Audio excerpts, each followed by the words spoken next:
Take a look inside, feel the spark. Legends rising from the dark. Dark on black, where the legends live on. High-end treasures in a world of icons. Dark on black, every detail, every line. Moments captured here in time. See you in the details.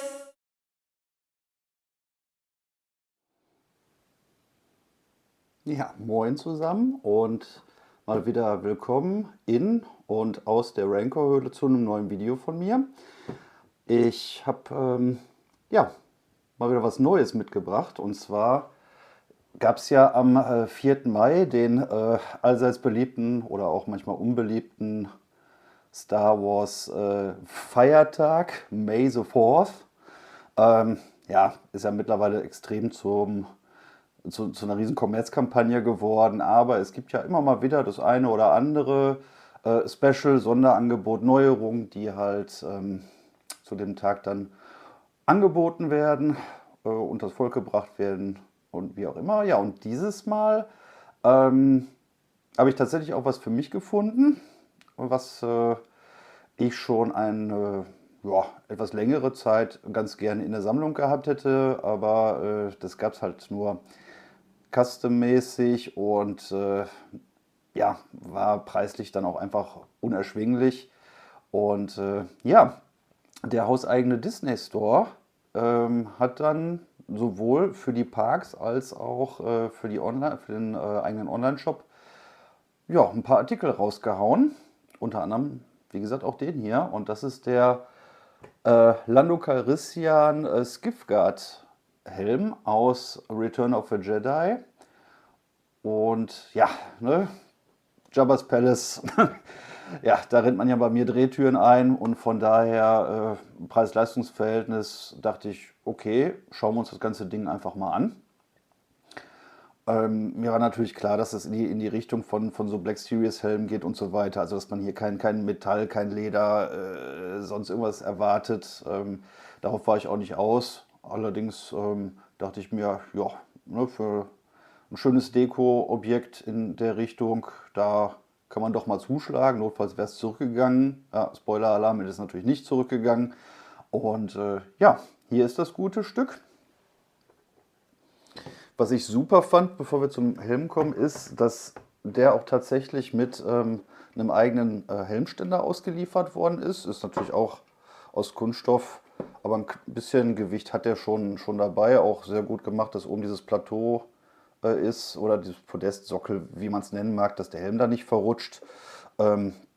Vorne auch ganz nett gemacht, das Jabba-Logo, also was er auch auf dem Oberarm tätowiert hat. Ich weiß nicht, ob das so ein Familienwappen oder sowas ist. Ja, bin ja dann nicht so, manchmal nicht so tief in dieser ja, Expanded Lore irgendwie drin. Damals hat irgendjemand das wohl witzig gefunden, der Puppe da ein Tattoo zu verpassen, und ja, dann ist dann im Nachgang ist dann wieder ein Riesenmysterium da rausgegangen.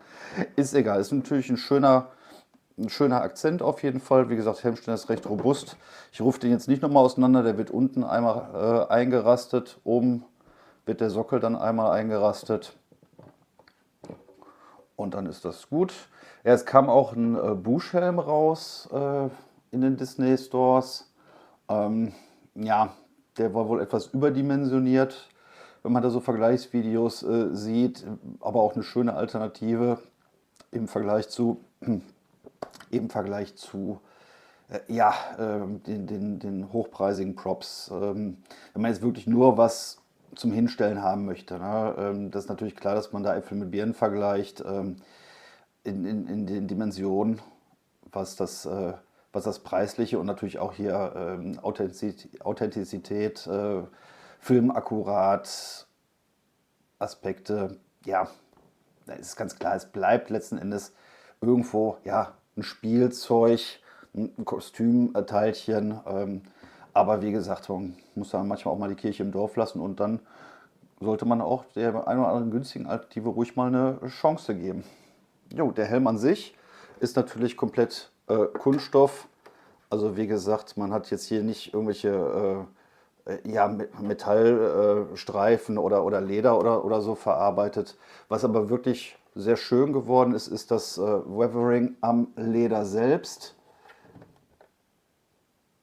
Also klar, wenn man nah genug dran ist, dann sieht man schon, dass es natürlich Plastik ist, aber von etwas weiter weg als ja, Hinsteller fällt es gar nicht so stark ins Gewicht.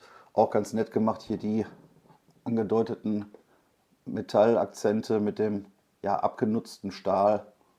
Auch hier an der Rückseite wirklich sehr schön gemachte Details. Gefällt mir wirklich für ein Massenprodukt richtig gut. Vorne hat man dann auch das ganz nett eingefangen. Das ist ja normalerweise, ist es ja, glaube ich, auch Leder oder Hautimitat. Das soll, glaube ich, Tierhaut normalerweise sein. Ja, gut. Ne, wie gesagt, man sieht das auch, dass es das natürlich ein reines Plastikstück ist. Auch wie diese Zähne. Da gefällt mir auch sehr gut, dass die ja, recht ungleichmäßig sind, also wirklich so handgemacht aussehen und nicht halt 1:1 gespiegelt. Das sieht man, glaube ich, hier ganz gut, wenn man da die Frontalansicht mal nimmt. Ja, auf jeden Fall ein wirklich schönes Stück.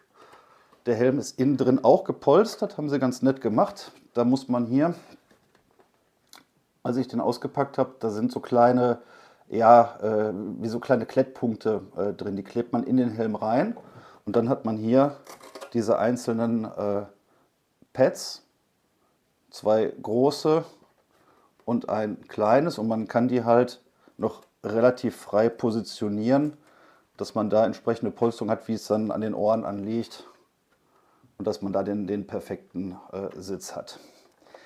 Ja, jetzt machen wir natürlich den kleinen Test und schauen mal eben, ob der auch auf die Murmel passt, weil der ist doch schon relativ groß, also Zielgruppe sind da wohl wirklich Erwachsene. Und der Helm sitzt. Ja. Ja.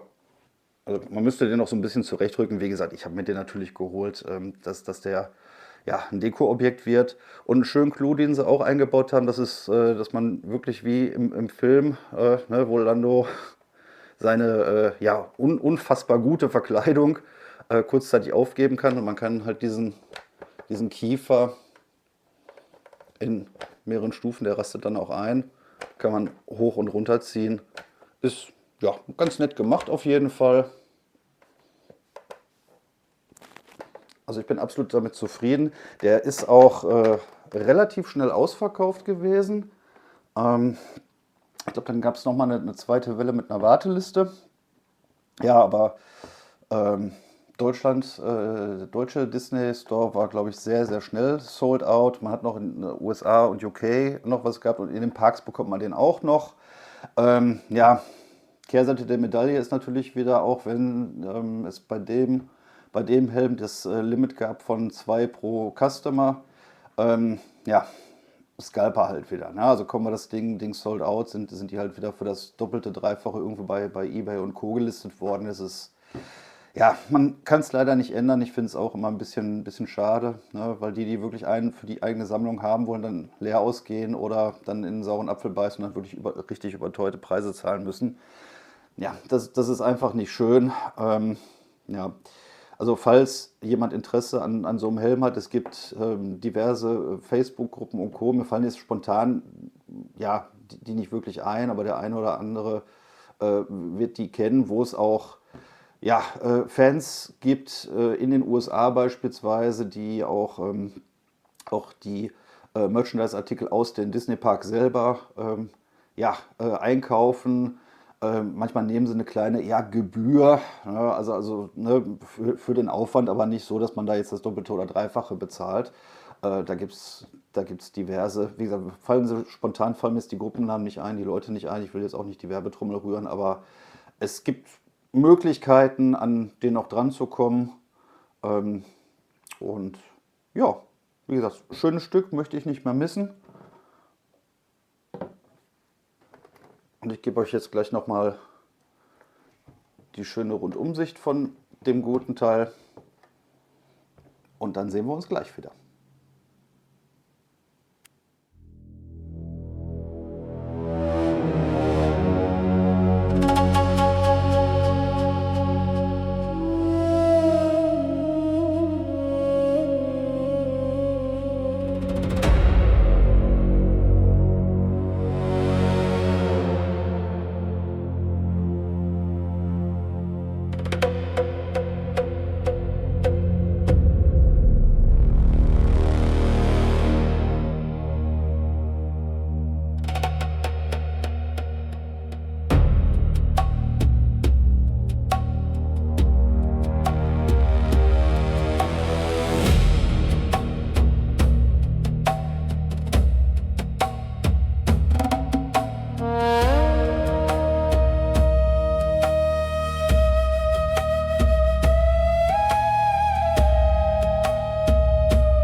Ja, und dann sind wir auch schon am Ende von dem kleinen Review zu dem Disney Park Lando Skiffguard Helm angekommen. Ich hoffe, ich konnte euch einen kleinen Einblick verschaffen, was ja, grundsätzlich Qualität, Optik etc. angeht.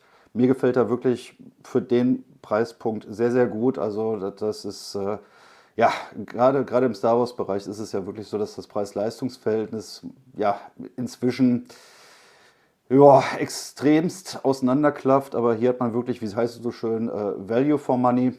Wie gesagt, ungefähr, wenn ihr einen normalen OVP bekommt, liegt der im Preisniveau so bei den Hasbro Black Series Helmen, die auch für das Geld auch wirklich sehr, sehr gut sind. Die, ja, die totalen Prop-Fanatiker werden jetzt wahrscheinlich die Hände über den Kopf zusammenschlagen, um Gottes Willen. Leute, ja, ich weiß das. Ich vergleiche wirklich keine Äpfel mit Birnen. Es geht halt darum, dass wenn man so ein Stück haben möchte und jetzt einem hundertprozentig akkurat nicht ganz so wichtig ist, ja, dass man da eine Alternative hat, die sich im Regal auch sehr, sehr gut macht oder in der Vitrine. Ja, ich bedanke mich fürs Zuschauen, sagt bis zum nächsten Mal. Denkt dran, wer spinnt, hat mehr vom Leben und bleibt immer sammelwütig.